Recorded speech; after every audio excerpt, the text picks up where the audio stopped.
This meeting is being recorded. So today we will be looking at the three types of microphones, and some of you may be saying, no, there's more than that. Well, there really are, but there's more or less just a couple different categories of the manner in which microphones capture things. We'll be looking at those. Then we'll be looking at kind of like what's the importance of these different types of microphones. Like, why would you want to have one versus the other? Should you maybe just get one because it's the best, or are there reasons and situations where you might consider one microphone to be good and another situation which you might consider another microphone to be more appropriate? And so looking at the specifications of these microphones and how they change sound can help us distinguish between maybe better situations for one another. So that's microphone types. Then we'll be looking at, irrespective of the type of microphone, welcome Brandon and Chase. Hey, what's up, man? Welcome. Irrespective of the type of microphone we look at in today's lecture, we'll look at the idea that there are different ways in which microphones of these different types can potentially pick up sound. There's different spectrums, so their ears could be placed in a way where it's right in front of them, or where it circles all around the microphone like a halo and records things from every direction. We'll get these different things called the reference to the beginning part of the microphone, which is called the pole. We'll be looking at then what's called polarity, or the different angles and stuff that microphones pick up sound from. And why might you also care about that? Finally, in addition to all those things, we'll look a little bit about how do these things change the way we might want to record something. You know, if we had different microphone types or different pickup patterns and stuff, how might that change the way we'd set up something in a live situation or in a studio situation? After that stuff is done too, I'll show you just a little taste of some types of sounds that can come out of some microphones, depending on their type, and kind of how you might actually coordinate different microphones together. Now, this won't go into everything, and it won't go into a lot of placement ideas of microphones either. That will be in the next lecture on Thursday, in Microphones Part 2, where we look at some generic standard ways that if you do them, it'll make things sound pretty good. Some starting points that have been tried and true for miking different things. Those of you thinking, I don't care about microphones, all I want to do is internal stuff in the box, don't worry. We'll be doing lots of that stuff too. And irrespective of the microphone types you have or don't, all these will be ways of sources of getting audio into our systems. And they'll also help us have more perspective again, like we did last time when we were talking about the three-dimensionality of being in a space and how echoes and sound tell us information about where we're occupying a physical space. So too will the microphones act as conduits for understanding, as sets of ears that can hear in different ways for us and allow us to understand then more perspective on how we might make something sound good if we have that information to start with in the onset when we're beginning to record music. So without further ado, then let's go ahead and do that. Welcome, Ray. Good to have you here, man. So I'm going to go ahead and hit my share screen over here and share my desktop with you. And I'm not going to share sound because it should share already with my Zoom, and we'll see that later if we need. So I'm jumping over here now. You should see our lecture on dynamic microphones. Let's see my messages and all this junk. Real quick before we do that, you guys are making it here pretty easily and regularly, and I commend you for that. Awesome. And there's different ways in which you can get to the meetings we have here. One, they'll be on the calendar, and I realized that I had actually accidentally had put the meetings on my personal calendar, defaulted to that, and so they were showing up for me but nobody else. Fantastic. Anyway, I corrected that and just groaned a bit. But you can always go to this place where it says Confer Zoom, you know, on your, and then if you see that, it should show whatever today's meeting is. Okay. The next thing is that you can go into calendar. I always recommend this because it's going to show you, you should see like a Zoom meeting there. And you should also see, more importantly, maybe even what's coming up later. Like here's this Studio Skills 3. Well, actually, I got to take that off. You'll see this audio assignment that's due next week. This one will be moved on to the next week, so we'll have to disregard it for the moment. Soon, what we'll be doing right after this is talking about MIDI and how MIDI works. So next MIDI stuff like this is postponed for about a week since we had a week off of school stuff. So calendar, you can see stuff due here. Next week, what's really actually due is this individual audio project. Thank you for those of you who already got the Studio Skills 4, which was that you take that YouTube video with the audio and stretch it and compress it. Thank you for getting those done. If you haven't got that done yet, go ahead and do it anyways. For late credit, I always give you most of the credit for late because I want you to do it in the first place. And it's intended to help you get more comfortable with finishing your project once you have that skill set behind you. Okay, so let's jump onto microphones then, and I will full screen this stuff for you. So first of all, we have dynamic microphones, and we started looking at these just a bit last time. We did a super quick overview. And I'm showing a picture of the one I'm actually speaking on at the moment. See this thing? Shout out anonymously, if you guys can hear me better now, an awesome student of mine, hearing that I had my audio card half working and the rest of it, said he had this awesome audio card that he could let me borrow indefinitely since he's not using it, as well as an amplifier for it. So now my microphone has awesome volume and everything because of a superhero student that chose to remain anonymous. So thank you, awesome anonymous student. Really, really appreciate that. Now this thing is powerful once again and mighty. So it's powerful and mighty, but it has these big parts on it, right? It's got this, inside this whole wonking thing is this little coil of wire here, which, takes up some weight. And the coil of wire is wrapped around a magnet. Zoom in on there a little bit. So this coil of wire right here is connected at the very end to a little diaphragm. This little tiny part here. This is the front of a microphone here. Okay, so the front of a microphone, sounds coming and hitting it, and has this little this thing. This is the diaphragm, and when the sound hits it, it pushes it up and down like this, and that moves this coil of wire over a magnet. See these little current coming off these little wires. When it moves that coil, okay, moves this diaphragm connected to a coil of wire, it moves it back and forth past this magnet, and when it does that, it induces or creates a current going up, down, back, forth, what we call alternating current. Since this coil of wire here has some weight, it takes a bit more sound pressure to move the thing. And so if you have very soft sounds, or if you have very high frequencies that are very delicate and easier to miss, it doesn't move the coil as effectively as lower, louder sounds.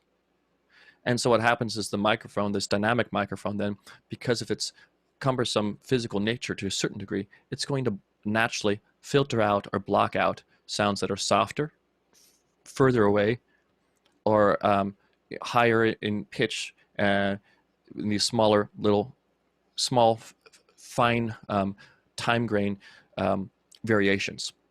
We had talked about that a bit, and Bill had contributed some really good insight in talking about these things, saying that the sensitivity wasn't just its ability to pick up a lot of pressure, but if you're taking a weight and shaking it back and forth, the faster you do it, the harder it is to move your hand. You're having all this resistance going back and forth to it. These not only can't pick up softer sounds, but sounds that move really quickly, move too quick to make this big coil respond to it. And so there's a certain amount of high frequency information that's filtered out if you have a dynamic microphone. Okay, they call them dynamic microphones because a dynamo is a generator. you may know that when you have rivers and stuff running, people will hook up basically something that looks like this, these turbines, and they spin around, and they create electricity by moving essentially coils of wire over magnets. The river keeps on, or the windmill, or whatever, keeps on turning around and rotating a magnet inside of the coil or some variant of that, and it just induces or pulls electricity current. It pulls it through a coil. So dynamic microphone uses that mechanism. Okay. What are the good things about them? This is an SM57. Is a really standard microphone made by S. Is for Shure company. Are you sure it stands for that? And the M in it stands for microphones. So Shure microphones 57. Okay. Welcome, Aaron. Anyone else coming here? Glad to have you here. Any others I haven't seen, welcome. So this SM57 has this kind of small end or capsule. The capsule is the area where it contains the sensitive microphone membrane and stuff that's going to be able to pick up our sound. And it's aimed at picking up sound of guitars and things like this, instruments.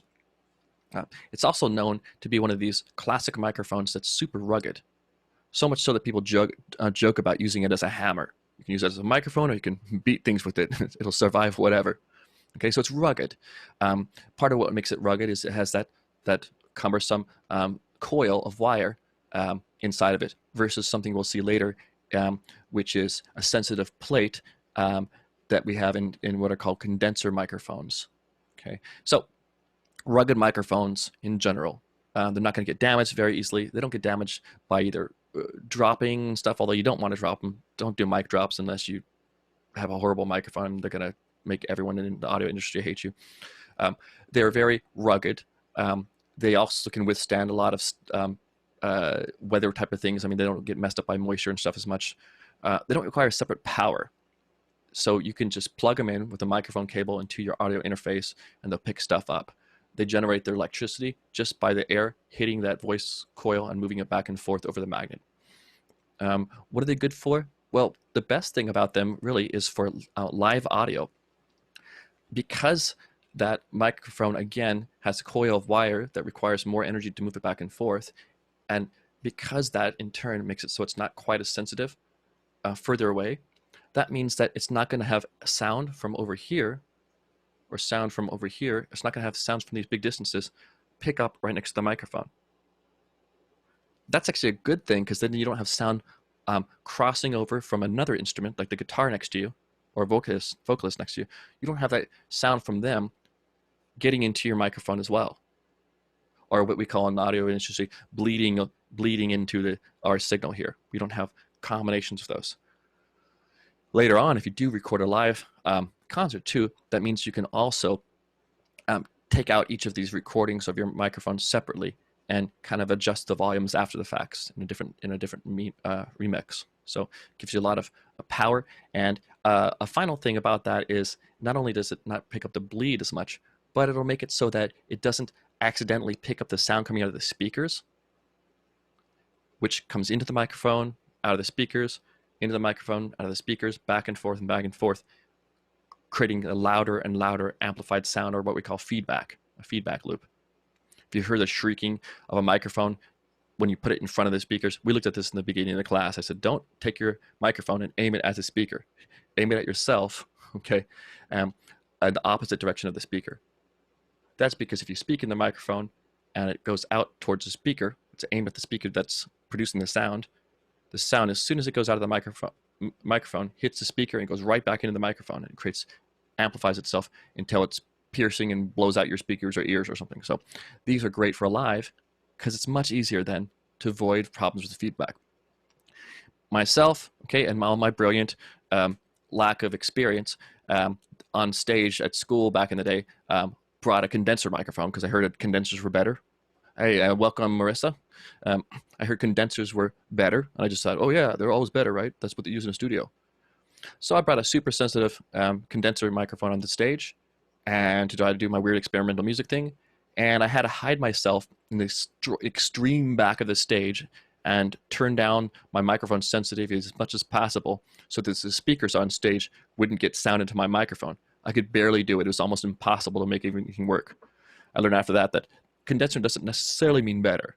Sometimes for live situations in general, you actually prefer to have dynamic microphones because of their less sensitive nature. Now they are sensitive, you just got to get closer to them. Okay, so pros, they handle all of these things. Cons, as I said before, they're less sensitive to the high frequencies. They're also less temporally sensitive. So quick sounds, transient sounds of the k and t, k's and t's, and very fast consonant type of sounds that quickly disappear in our voice, but also give us a sense for clarity in what we say in speech. We have a limited response to these fast sounds and to higher sounds or softer sounds. Okay. Another thing is that there's a thing called polar pattern, which we'll look at in a bit, and they have limited polar patterns because of the way they're enclosed typically. They don't have to be, but they're typically limited in where they can pick up audio. Okay, so the location in which they're sensitive to. Again, we'll see that later. Condenser microphones. These are the ones that you've heard of most likely as people using them in studios. So what is a condenser microphone? It's actually a name for a capacitor microphone. Old school word. Condenser nowadays, really people say capacitor. But since people are so used to saying condenser, they've decided not to change the terminology. So it's kind of an outdated terminology to say condenser. But like a lot of things, since we've always been doing it that way, we shall continue to do it. So what do they do? Like all microphones, they change the energy of air pressure into a different energy type, and that is they change air pressure variations, positive and negative, more and less, more and less. They change that more and less air pressure that we have every time a frequency makes its way past us. They change that or transduce that into electric energy. They have a diaphragm on them as well, so when the sound hits them, the diaphragm bounces and reacts to it. But the difference is, instead of, like with a dynamic microphone, where underneath this diaphragm they have a voice coil that goes back and forth on a magnet, in this one they have another plate underneath it that's charged with electricity, and every time this one moves, the microphone can tell the difference between how much electricity charge there is when they move in reaction to each other. So there's a charged plate with electricity coming off it that just sits there, and when the top of the microphone is hit, it moves back and forth, changing the amount of electricity between these things. And that subtle movement doesn't have to have anything except for the top diaphragm of the microphone moving, which is very, very, very, very thin. So it's really easy for this really thin membrane to move back and forth, and you don't have to have a voice coil below. That makes it so it's a lot more sensitive. We'll see what that looks like in a second here. What are great things about them? Well, they can have different recording patterns. So that's cool. You can record things that are like in front of you, potentially. You can have different wider recording types. You can have ones when it records on both sides of you, called figure 8. You can have ones where it records all the way around you, or omnidirectional as well. Some of these microphones can have all these patterns on one microphone itself, and you can switch a little switch to go back and forth between them. They do require power to make them work, though, with the exception of a few ones. There's these modern versions of typically not as professional ones called electric microphones, where people capture a continuous electricity that just stays always there.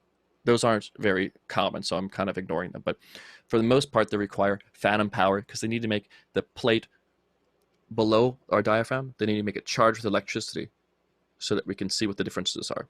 And so we have to have phantom power to power these things. Phantom power is just power to allow that charge to happen in our condenser microphone.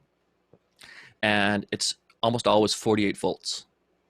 And almost all of your audio interfaces will naturally include phantom power, and you can just hit a button to say phantom power on, off. If you have a dynamic microphone, it won't necessarily hurt it to turn the phantom power on. don't do it, but it's not going to break your microphone. If you have a condenser microphone plugged in and you do not have phantom power on, you're not going to be able to hear the microphone, or it'll be so super weak that you think something's wrong with your microphone. Older microphones from way back in the day used to have, and there still are some actually today, some custom ones, used to have different voltages, various voltages that they would also use to power your phantom power. Nowadays, it's super standardized in general. If no one says anything different, phantom power is always 48 volts, and you just hit a switch on your audio interface, and it'll power your condenser microphone. Now, because of this configuration they have of a very, very thin plate, made as thin as possible and as sensitive as possible, because of this, moving just tiny little bits and then generating a capacitance, or a difference between these things.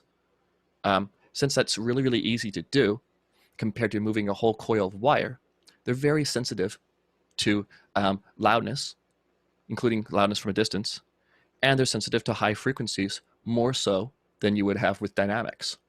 So if I was going to record a drum set, and I wanted to record a kick drum, well, I might not actually record it with a condenser microphone. In fact, people generally don't. People usually use a dynamic microphone to record most drums. Not only that, they use dynamic microphones that specifically aren't good at picking up high frequencies. Anyone know why you might want to use dynamic microphones to pick up most drums, especially ones that don't even pick up a lot of high frequencies? What's the point of that, you think? And by the way, never do this in a class, okay? Nobody will respond. But if you want to respond to that, Brandon, maybe? Aaron? Why do you think if you're recording a drum set, Madi, others, why do you think if you're recording a drum set, you might want to use dynamic microphones and ones that can't even pick up much high frequency? I would say because drums usually have a lot of high frequency. Well, certain drums have a lot of high frequency, and maybe you want to avoid picking up some of those drums. Kick drum, bass drum, doesn't have a lot of high frequency. Either do toms, right? Snare does, though, a bit more, right? But Okay. then you have cymbals and stuff, and they have a ton of high frequency, right? Yeah. So if I'm recording drums then, and I want to be able to separately edit my drum recordings afterwards to try to decide, if I want something a little bit louder or whatever else, I want to get dynamic microphones recording most of them really, really close up to the microphone. I mean, really, really close up rather to the drum. If I do that, I can get just sound of only that drum with very little bleed from the other drums. And if I get dynamic microphones that also don't pick up a whole lot of high, or maybe that are specifically tuned, kind of filtered out to only record a small range in between there, it makes it even less likely that they're going to pick up the sounds of the other drums that are right next to them. It gives me a lot more ability then to have multi-track editing after the fact. If I do want to record the cymbals, however, the stuff that has a shimmering high and kind of soft and airy sound to it, then I'm going to want to record using condenser microphones. So usually what happens with drums is people use several dynamic microphones. So usually somewhere around 4 to like tons, 10, whatever.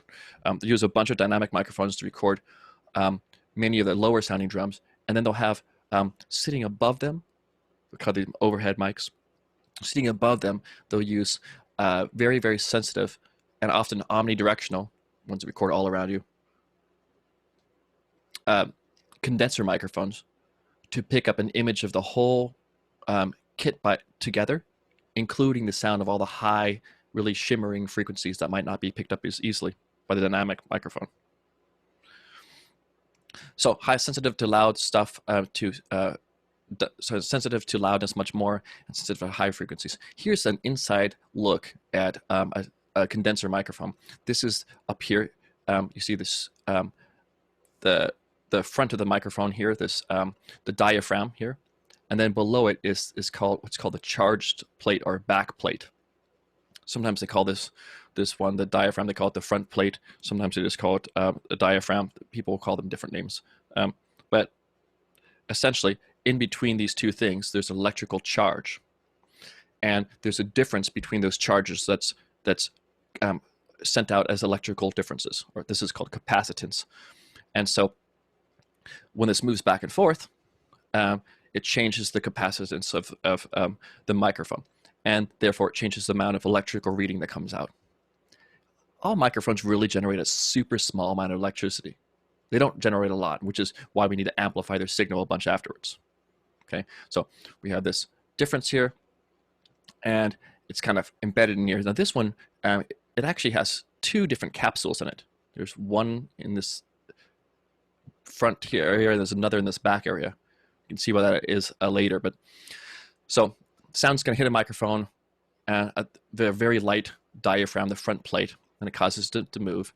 And then its movement causes the current between it and the back plate, causes that current difference to fluctuate. Okay, just the space between here, if you care, is called this dialectic.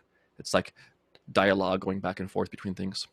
Okay, so the fluctuations of this are sent out. Angie, welcome. Good to have you here. The fluctuations here are sent out the wires and to be amplified by your audio interface, by your amplifier. Okay. Notice I said here, condenser is an outdated term for what is now called a capacitor. But again, we still use, everyone's going to say condenser microphone. If you say capacitor microphone, people look like you're like, what are you talking about? Is that some new type of microphone? Nah, it's just, we used an old school term and we never changed it, and that's what happened. Okay, so I need asterisks here as well. This model is a dual capsule diaphragm, and that's what I was telling you earlier here, where it says two here. There's one capsule here, and there's another in the back. So what are the pros and cons?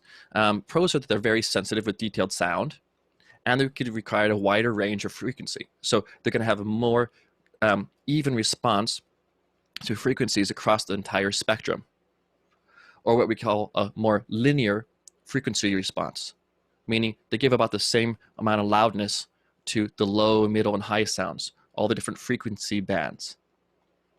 They can accurately record more quick sounds, so these temporal variations, the t, k, s, all this really fast articulate speech, or the fast change of details in sound, those things can also be recorded with more fidelity, with more detail. Since you can have multiple capsules or multiple sensitive areas that you can install into the same unit, and you can actually use those to mess with each other in how they're able to pick up sound, you can actually generate a lot of different pickup patterns in the microphones, so that you can record ones that are more focused or directional, and ones that are less focused and more in all the directions. The word for all is omni, and so omnidirectional would be a microphone pattern where it can pick up from all directions at once, from all around it like a globe. Cons of these is they can be too sensitive for stage, as I told you, and they can create feedback if you're not careful. Although nowadays there are companies, including Shure that I showed you there, and Neumann and others, who are creating quite expensive, but still they're creating them, that are creating condenser microphones that you can sing on stage with. So, but probably expect to pay $600+ for them, as opposed to maybe $100 for a dynamic mic, $100 to $200. So there are people working on more and more sophisticated technologies to try to make it so you can still get these really, really sensitive condenser microphones that end up being directional, and that you use at close proximity, and yet they have a lot of what they call rejection of sound where you don't want it. So it is possible, despite what people may tell you, to nowadays use some condenser microphones on stage. If you don't know any better though, and you don't have a big wad of cash, probably you should be using dynamic microphone when you're doing something on stage with the sound coming out of the speakers around you, sound reinforcement, stuff that could cause feedback problems. What microphones do you see people singing on when they're in studios? In studios, it's almost always going to be some type of condenser microphone, because they do pick up with more sensitive ways. You will oftentimes nowadays, since the world is full of podcasts and stuff, you'll see some microphone like mine. Actually, you'll see this one all the time. This is that big fat SM7B microphone. It's a dynamic. for the earlier reasons we said, people like to use them in podcasts and stuff since they pick up a more limited range of sound that happens to sound kind of good in the voice, and they block a lot of sound out. So this is not a condenser microphone, but they're used a lot in noisy environments and stuff too, where you want to just separate out the sound and have a very focused sound here. Even though I have a big fan going on in the background, and it picks up sound, it doesn't pick up as much sound at all as if I would have a condenser microphone here. So these ones aren't as common, but they're still used quite a bit. These are called ribbon microphones. And of course, as you saw, for each of these microphones, they're named by the style of their pickup, like the mechanical way in which they're made to pick up sound. They're essentially dynamic microphones. Dynamic just means you have something moving over a magnet, excuse me, more or less. So this one is dynamic in that it has something, wire or a ribbon, really, that's sensitive, that moves over a magnet and creates electricity again, but it moves it in a different way. We'll see that in a second here. Because of the weird way in which it's made, the different way in which it's made, it forces the way it picks up sound to be only front and back, or what they call figure-8 pattern. Looks like an infinity sign. Let's look at the way this thing looks. Here's sound coming at the thing. And look, there is I'm going to zoom in even more, where I think I am. How big can we get? So sound comes in, and right here, this little thing is a ribbon. You see, it looks like a graded kind of panel thing. It's a very, very thin, sensitive piece of metal, and it's placed in between two magnets. This is magnet here and a magnet here. Now, when you're singing or something, the ribbon's like this. Here's a ribbon. I'm singing at the ribbon, and it hits it. So it goes, poof, poof, hits it right in the front. The sides, I have magnets on the side. Magnet here, magnet here. So they're blocking the sound from coming there. I only have the sound coming from the back of it or the front of it. Front or back. The sides I can't get sound in because they're all blocked up by metal magnets and stuff. So because of that, having these magnets on the side here and the blockage to the side and sensitivity right in the front and back, it only records in the front of it or in the back of it, which they call a figure-8 pattern. Now, since this is a little bit more sensitive than what they call a voice coil, the coil of wire that goes around in a dynamic microphone, since it's a little bit more sensitive to that and can move at a lot larger area, it can sometimes have a better output or a more nuanced output than you can have with dynamic microphones. Again, it depends on how the specific ribbon is made, but it can have its own certain sound that's preferred by certain instrumentalists. A lot of brass players like to use these, as well as people like to make guitar cabs with them. So these can be pretty good for that. Note about these, though. When you're using these microphones, one is that in general they're super, super expensive. They don't make nearly as much of them. Partly that's why. Partly it's because it's harder to make them, so they cost a lot more money in general. What else about them? Let's see, they're sensitive. There are some new ones now. This is a famous one, this Royer Art-121 microphone is very common and famous one used. There's some updates of these that are a lot less expensive, but you're still probably paying the $500-$600 realm for one, rather than the more typical $1,000+ for some of these. They are so sensitive, and the previous ones too would break easily. Some of the modern ones are much less breakable, but out of all the microphones, they break the most easily. The old school ones, even if you blew too hard in one, you could potentially break the ribbon. So you have to be very careful with them. Okay, so susceptible to wind and other things, that ribbon gets hit directly with it rather than the coil just moving up and down. So sensitive things, pretty expensive, but they can